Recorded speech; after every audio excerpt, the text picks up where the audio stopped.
इन्नल हम्दलिल्लाह नहमदहु व नस्तईनुहु व नस्तगफिरुह व नऊज़ु बिल्लाहि मिन शुरूरि अनफुसिना व मिन सय्यिआति अमालिना मन यहदिहिल्लाहु फला मुदिल्ल लहु व मन युद्लिल फला हादिय लहु व अशहदु अल्ला इलाहा इल्लल्लाहु वहदहु ला शरीका लहु व अशहदु अन्न मुहम्मदन अब्दुहु व रसूलुहु या अय्युहल्लज़ीना आमनुत्तक़ुल्लाह हक़्क़ तुक़ातिही व ला तमूतुन्न इल्ला व अंतुम मुस्लिमून या अय्युहन्नासुत्तक़ू रब्बकुमुल्लज़ी ख़लक़कुम मिन नफ्सिन वाहिदह व ख़लक़ मिन्हा ज़ौजहा व बस्स मिन्हुमा रिजालन कसीरन व निसाअ वत्तक़ुल्लाहल्लज़ी तसाअलून बिही वल अरहम इन्नल्लाहा काना अलैकुम रक़ीबा या अय्युहल्लज़ीना आमनुत्तक़ुल्लाह वक़ूलू क़ौलन सदीदा युस्लिह लकुम अमालकुम व यग़फिर लकुम ज़ुनूबकुम व मन युतिइल्लाह व रसूलहु फ़क़द फ़ाज़ फ़ौज़न अज़ीमा अम्मा बाद फ़इन्न ख़ैरल हदीस किताबुल्लाह व ख़ैरल हदी हदी मुहम्मदिन सल्लल्लाहु अलैहि वसल्लम व शर्रल उमूरि मुहदसातुहा व कुल्ल मुहदसतिन बिदअह व कुल्ल बिदअतिन दलालह व कुल्ल दलालतिन फिन्नार। लेना पड़ेगा मेरे ख्याल से ख़वातीन बहनें को ना।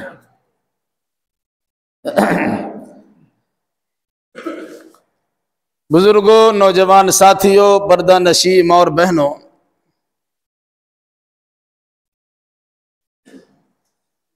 अभी जो खुतबा आपके सामने पढ़ा गया है, जिसे आम तौर से निकाह की मजलिसों में आप सुना करते हैं, इस खुतबा की अहमियत क्या है और ये खुतबा अल्लाह के नबी सल्लल्लाहु अलैहि वसल्लम हर मजलिस में क्यों पढ़ते थे, इसका अंदाज़ा आप इसके तर्जमा से या खुलासा से लगा सकते हैं।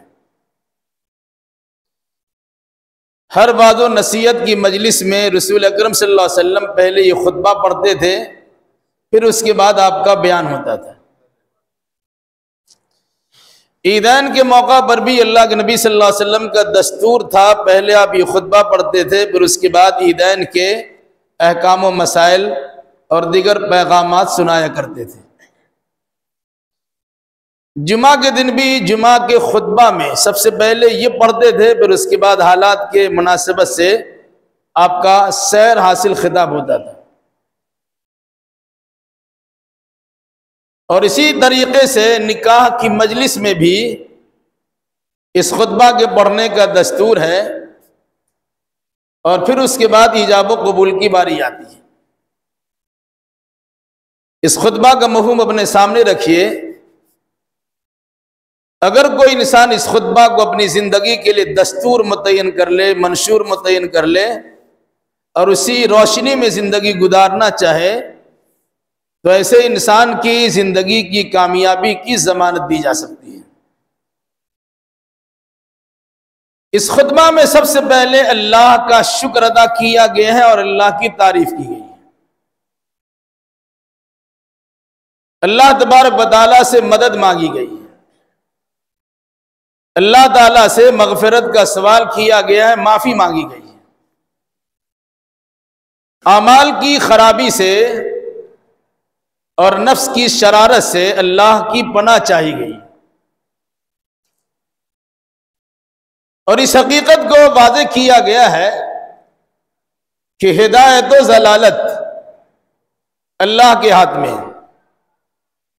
किसी को सीधे रास्ते पर लगा देना और किसी को महरूम हिदायत कर देना, यह अल्लाह तबारक व तआला के इख्तियार में है। अल्लाह जिसे हिदायत देना चाहे, दुनिया की कोई ताकत उसे गुमराह नहीं कर सकती है। और अगर किसी बदनसीब इंसान के लिए अल्लाह ही ने हिदायत का दरवाज़ा बंद कर दिया हो, तो दुनिया भर के सारे मुबल्लिगीन और मुस्लिहीन मिलकर भी उसकी इस्लाह नहीं कर सकते। इसके बाद तजदीद ईमान के तौर पर कलमे का इजहार किया गया। हर इंसान के ईमान में खतरा लायक रहता है। आमाल की खराबी से और बदअकीदगी की बुनियाद पर ईमान बर्बाद होने का खतरा रहता है। तो वक्तन फवक्तन इस कलमे के इजहार से इंसान को अपने ईमान की तजदीद करने का रास्ता दिखाया जाता है। वो कलमा आपको याद है, सबको याद है, अशहदु अल्ला इलाहा इल्लल्लाह वहदहु ला शरीक लह व अशहदु अन्ना मुहम्मदन अब्दुहु व रसूलुहु। मैं गवाही देता हूं कि अल्लाह की सिवा इबादत के लायक कोई नहीं है, वो अकेला है, उसका कोई शरीक नहीं है। और मैं गवाही देता हूं कि मोहम्मद सल्लल्लाहु अलैहि वसल्लम अल्लाह के बंदे हैं और उसके रसूल हैं। इसके बाद कुरान मुकद्दस की मुख्तलिफ 3 जगहों से 4 आयात करीमा पढ़ी जाती है। आमतौर से निकाह के खुतबा में सूरह निसा की पहली आयत लोग पहले पढ़ते हैं, फिर उसके बाद सूरह आल इमरान की आयत पढ़ते हैं, फिर सूरह अहज़ाब की आयतें पढ़ते हैं। लेकिन कुरानी तरतीब के एतबार से और अल्लाह के नबी सल्लल्लाहु अलैहि वसल्लम की सुन्नत में बयान करदा खुतबा में जो तरतीब है, उस लिहाज से पहले सूरह आल इमरान की एक आयत करीमा पढ़नी चाहिए, फिर सूरह निसा और फिर उसके बाद सूरह अहज़ाब की 2 आयतें।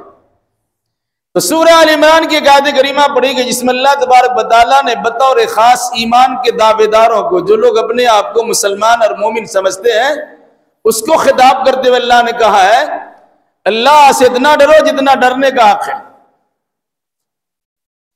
और कोई इंसान अल्लाह से डरने का हक उस वक्त तक अदा नहीं कर सकता है जब तक कि वो अपने आप को मुकम्मल मुसलमान बना के ना रखें और उसकी जिंदगी इस्लाम के सांचे में ढली हुई ना हो, तब तक वह इंसान अल्लाह से पूरे तौर से डर नहीं सकता है। इसलिए कहा गया वला तमूतुन्ना इल्ला व अंतुम मुस्लिमून। याद रखना, जब कभी और जहां कहीं तुम्हारी मौत वाक़े हो तो मुसलमान होने की हालत में मौत वाक़े हो। दूसरी आयत करीमा पढ़ी गई जो सूरह निसा की पहली आयत, इसमें अल्लाह तबारक व तआला ने खास मुसलमानों के मुकाबले में आम इंसानों को खिताब किया है। या अय्युहन्नास, दुनिया के सारे इंसानों को खिताब करते हुए अल्लाह ने कहा अल्लाह से डरो जो तुम्हारा रब है।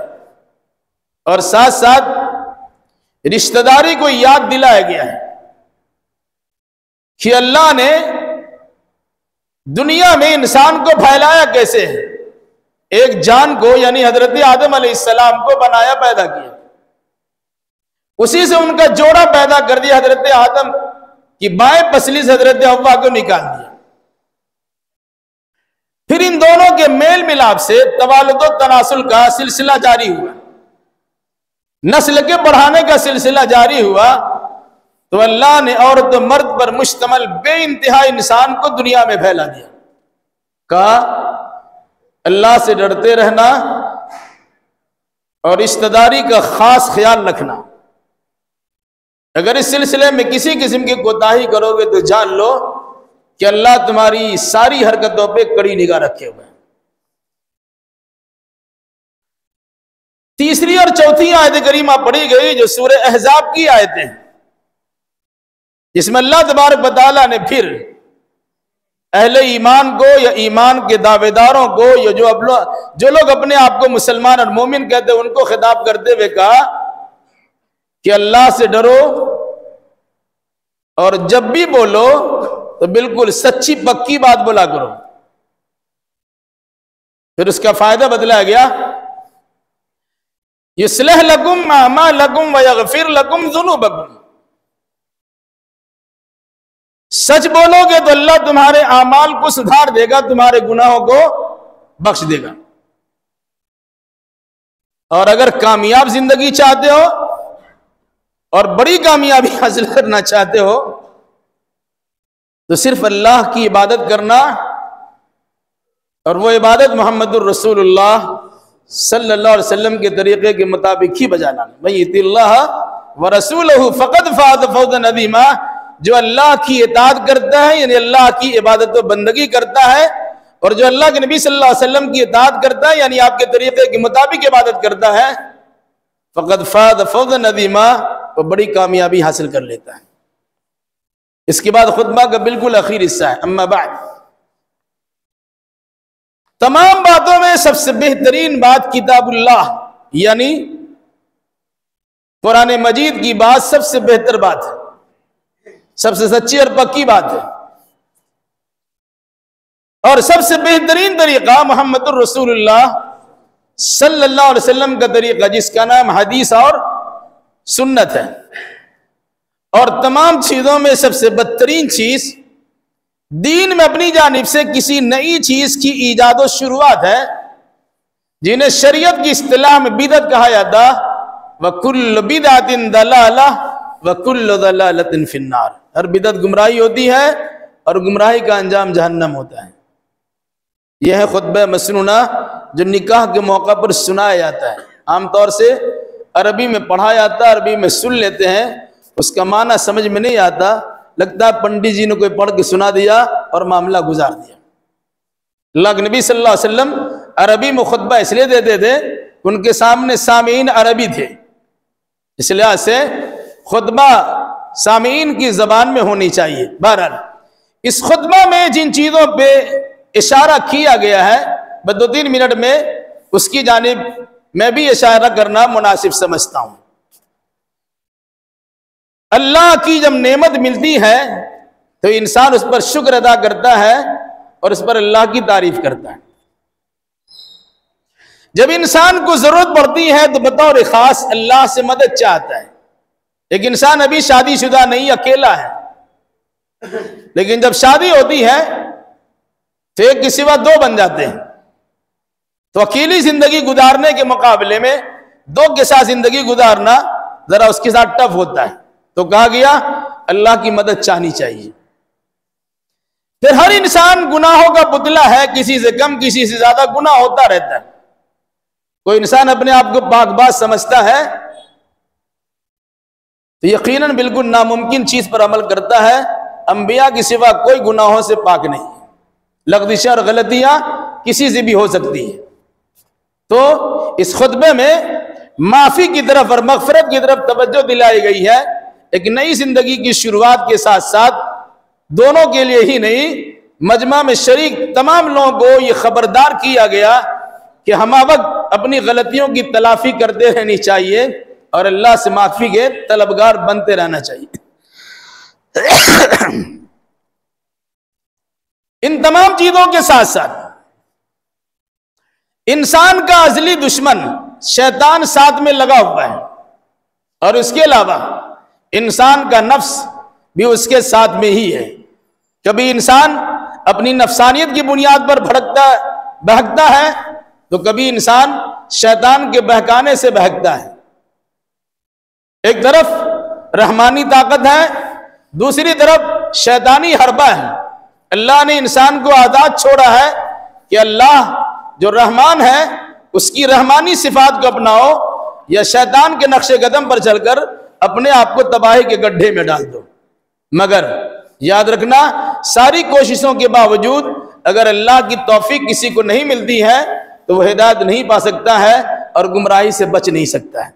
चूंकि ईमान में खराबी पैदा होने का चांस ज्यादा रहता है, इसलिए से बार बार इंसान कलमा दोहराकर अपने ईमान की तजदीद करता है और अपने ईमान को नया बनाने की कोशिश करता है।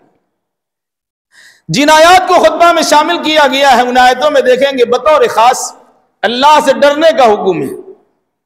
वजह उसकी ये बताई जाती, इंसान मामूली सी तकलीफ से 2-4 होता है, बीमार पड़ता है, तलवे में कांटा चुभता है, उंगली में ठेस लगती है, इंसान अल्लाह अल्लाह करना शुरू कर देता है।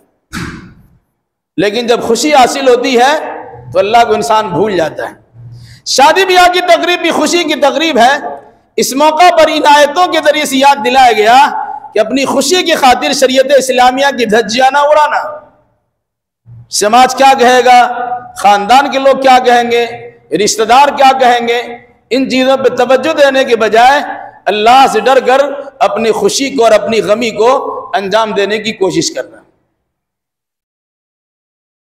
इसी खुतबा की आज में यह बात दिलाई गई है कि जब भी आप बोलिए तो बिल्कुल सच्ची बात बोलिए। ये सिर्फ दुल्हा दुल्हन के लिए नहीं है बल्कि सबके लिए है, क्योंकि मजमा इनके लिए है, तभी उनके तस्करा होता है। जब भी बोलो तो सच्ची बात बोलो। आप सुनते हैं निकाह के मौका पर दुल्हा से पूछा जाता है कि फला बच्ची का निकाह फला की विलायत में, फला की वकालत में, फला फला की शहादत में इतने महर के बाद आपसे किया गया, आपने कबूल किया? दूल्हा कहता है मैंने कबूल किया। कुरान कहता है क्या कह रहे हो, जरा सोच समझ के बोलो। जब तुम बोलोगे मैंने कबूल किया तो उसकी कुछ जिम्मेदारियां होंगी। जो खाओगे वही खिलाना होगा, जो पहनते हो उसी स्टैंडर्ड का पहनाना होगा, जहां रहते हो अपनी सहूलत के मुताबिक वही रखना पड़ेगा, उसके दुख दर्द में तुमको शामिल होना होगा, उसकी खुशी और मुशर्रत में तुम्हारी शिरकत लाज़मी जरूरी है। इन तमाम जिम्मेदारियों को निभाने के लिए तैयार हो तो मजमा में सबके सामने कहो कि मैंने कबूल किया। फिर उसके बाद अल्लाह न करे, अल्लाह न करे कभी किसी से कोताही होती है इन जिम्मेदारियों के निभाने में, तो अल्लाह तबारक व तआला इससे पहले याद दिला चुका है, इन्नल्लाह काना अलैकुम रकीबा, अल्लाह तुम्हारी हरकतों पे कड़ी निगाह रखे हुए है।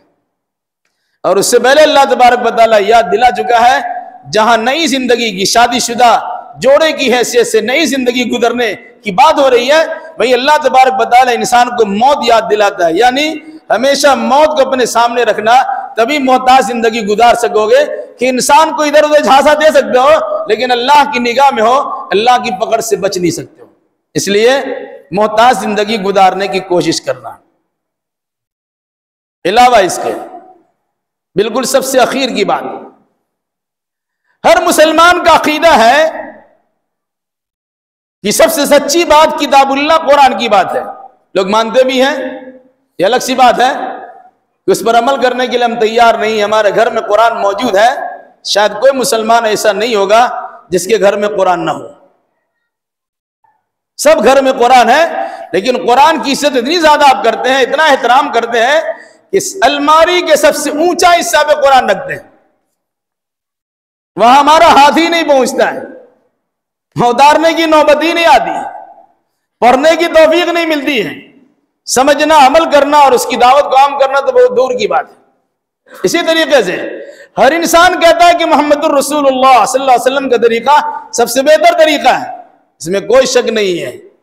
लेकिन जब इस बेहतर तरीके पे अमल करने की बारी आती है तो इंसान का हाल क्या है?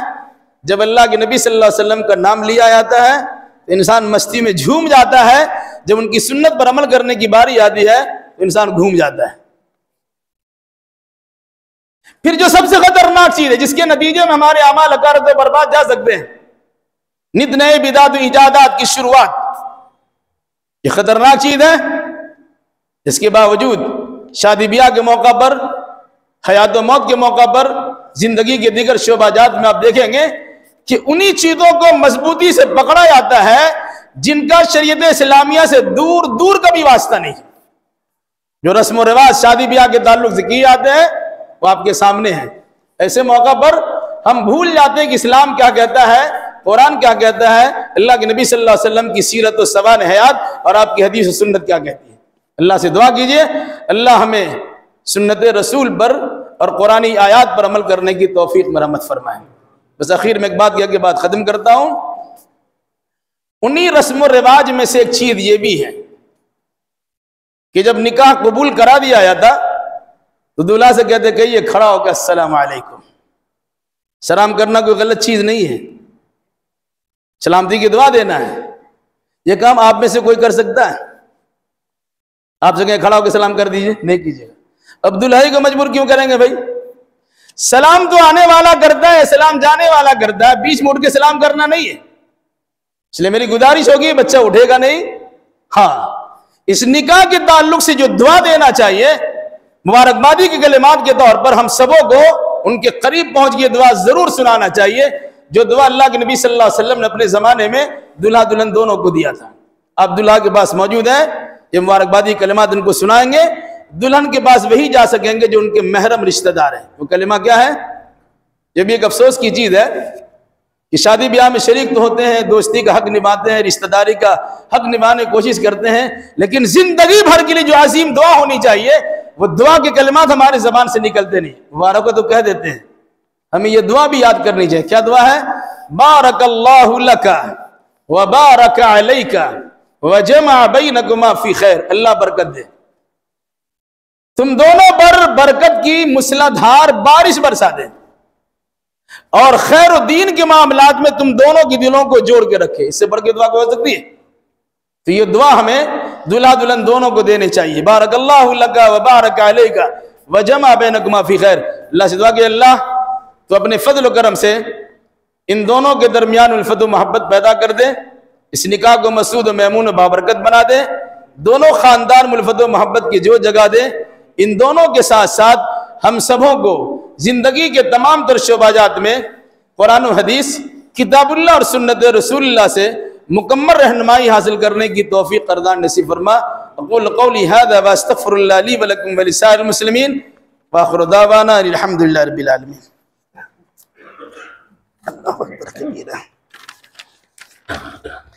दूल्हा का नाम है आसिफ रहमान, इनके वालिद का नाम है शेख अनीसुर रहमान। दुल्हन का नाम है ईद का इरम, उनके वालिद का नाम है मोहम्मद खालिद अली। विलायत में खुद है मोहम्मद खालिद अली साहब।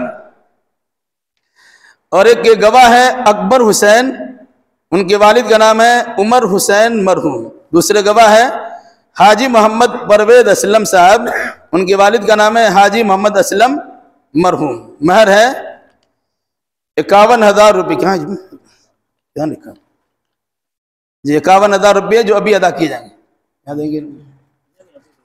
निकालिए। अच्छा ठीक है, कोई बात नहीं, ठीक है, हो जाएगा। वो पर अनाज को भेज के मंगवा लो ना, लेके आओ तो इसके बाद वो छोटी मामी के पास होगा। आ जाओ, कोई बात नहीं।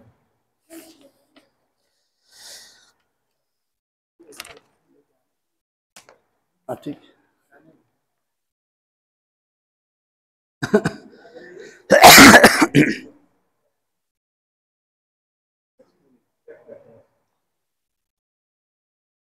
ठीक, कोई बात नहीं।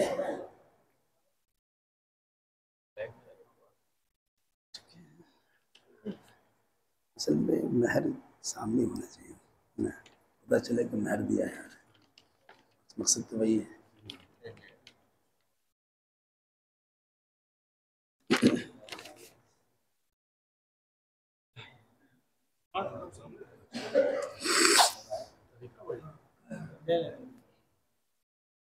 तो सेंड कर लीजिए।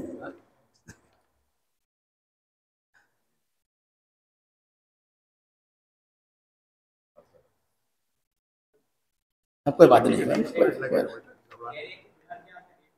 अच्छा चलो माशाल्लाह, ठीक है। अजीज़ा ईद का इरम बिन्त मोहम्मद खालिद अली सल्लमहा, जनाब मोहम्मद खालिद अली साहब की विलायत में और जनाब अकबर हुसैन और जनाब हाजी मोहम्मद परवेज असलम साहिबान की शहादत व गवाही में हाज़रीन मजलिस के सामने 51,000 रुपये नक़द महर के बस आपकी ज़ौजियत में मैंने ईद का इरम को दिया। क्या आपने कबूल किया? जोर से ऊपर भी सुनना होगा जी। क्या आपने कबूल किया? जी मैंने कबूल किया। क्या आपने कबूल किया? जी मैंने कबूल किया। बारकल्लाहु लका व बारक अलैक, बारकल्लाहु लका व बारक अलैक व जमा बैनकुमा फी खैर। आमीन कर दीजिए। अल्लाह बरकत दे, बरकत की मूसलाधार बारिश बरसाए, खैर और दीन के मामलात में आप दोनों के दिनों को जोड़ के रखे। आमीन। चलिए।